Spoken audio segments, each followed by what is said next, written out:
Hey guys, welcome back to SHOTSHOW 2024. We are here at day 2 at Aero Precision with Kirk, and we're going over the lever gun, their new lever gun, the one that I really desperately want and may end up taking today if he lets me. So, tell us about it. What's the price point we're looking at? We don't know. We don't know? We don't know. So a little bit of context here. This is a super early prototype. Looks really polished. It's kind of deceiving, but super early prototype. And it is kind of just, we got to this point we're excited to share with everybody. Features on it, it's kind of based around a Marlin 1895. We're making it all in-house. The stock and forend are compatible with 1895s. They're adjustable, cheek comb height, length to pull. We have M-LOK here for any sort of accessories, caddies you want to add. Handguard on it is M-LOK 3, 6, and 9, full top rail. And again, those are compatible with existing platforms in that furniture pattern. The ones we have here at the show are 4570. We're planning on launching them in 3030 as well. Long term, we're going to have a 357. We've been asked about that a lot, and I think it's pretty clear we need to do that. Yeah. Glad we brought it to the show for this feedback. Threaded barrels out of the gate.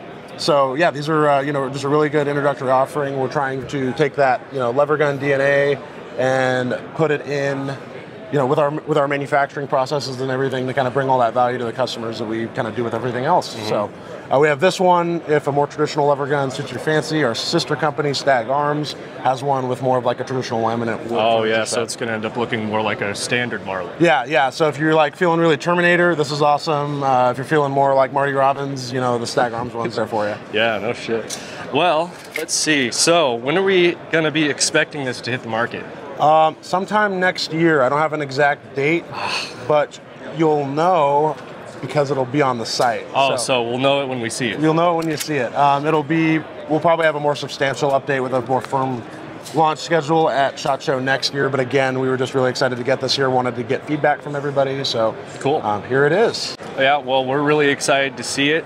I want to leave with this today, but you're not going to let me, and I'm really upset about that. I'm not. Anyways, I think that just about covers that. I'm gonna go. No, you're not. I'm gonna go. Next product.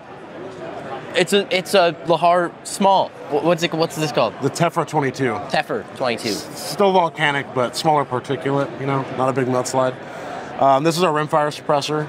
It is rimfire, but it also shoots some centerfire stuff. So, getting into the construction of it, because that's the first thing people are going to ask, is all the baffles are 17.4 stainless. Your serialized part here is stainless. This tube is aluminum. That's going to cut down on weight. The stainless baffles allow you to do a couple things. So you can shoot up to 5.7 out of it, right, which is awesome. And then you can clean it with common methods that are, it's not going to damage the baffles. So stainless baffles, you can use an ultrasonic, not going to have to worry about hurting them. They're super robust. Yeah, that kind of checks all the boxes for a 22 can. It's quiet. It's a 22 can. It's a 22 can. It's quiet, user serviceable, comes apart real easy. The price on these, we're targeting, right around $379. Yeah. So, we're super excited about that. This is going to be kind of the next step in growing that suppressor line out. Yeah, we're just happy to bring it here this week. So. Yeah, price point is right. Price point's right. I mean, it's a 22 can, guys. That shoots 5.7. So. Yeah, 22 cans are awesome. You should own one. Everyone needs at least one. At least one. Sometimes 3. So yeah, they're probably one of the most fun things to shoot. So yeah. Next product is the new Aero. Is it Bambi M4E1 lower? I mean, what are you guys calling this? M4E1 Pro. M4E1 Pro. So it kind of falls in line with our Pro series. M4E1's been our flagship product for a long time now.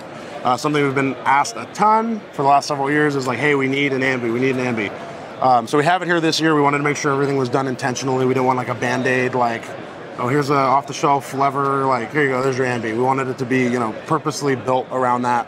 So you have your bolt release there, mag release there, bolt release there. Everything's fenced in accordingly, so you're not gonna have to worry about accidentally engaging any of those buttons or levers when you don't want to. And you got a new handguard on it, too. Yes, we sure do. So this is our Mod 4. This was designed, the primary design intention for this was to minimize deflection when using an IR aiming device like you see here. So we did a general refresh too, kind of how we're approaching these. So you have M-LOK on all the sides now. All your QDs are steel sleeved, so they're super durable. They can hold my weight, static, and I'm a pretty big dude. The barrel nut on these, they don't require timing, which is awesome. And then my favorite thing about the barrel nut actually is they use an AR-15 castle nut wrench to install. So if you have an armorer's wrench and a torque wrench, very easy to install. So you can kind of set it to the torque spec, set it, forget it, and then install your handguard. So really happy to bring these to market. Price point, I know this guy's going to be a little bit more, and it's ambi. I guess it's worth noting we got to shoot with this, and it's true ambi. So this is a bolt catch and a bolt release, unlike some companies where it's just a release and it's not fun to use. Super easy to use. You guys know we were on the bad levers. This is going to replace a bad lever for us. This I know is a little bit more. Is this going to cost more too, or is this? Yeah, it'll be a little bit more. So the lowers standalone, we're looking at projected just under 300. Okay. So super competitive there. And then these are going to start around 315-ish and then scale down. That's like the 15-inch, and then they're going to scale down with length and cost. So. And then aluminum, what are these ones made out of? I know these are 775. These ones are going to be 6061. Okay, perfect. All right, guys, lastly at the Aero booth, we have their 8.6 Blackout Solus. Ballistic Advantage is going to be making these barrels for them, which is super sick. If you haven't seen the Solus yet, it's Aero's rendition of an R700. They're making the chassis, they're making the receiver. Their sister company, Ballistic Advantage, is going to be doing the barrels, and they've got their own suppressor on there. We're super excited to see the 8.6 when it finally gets out from them, and Joe really wants to check it out. Stay tuned for more.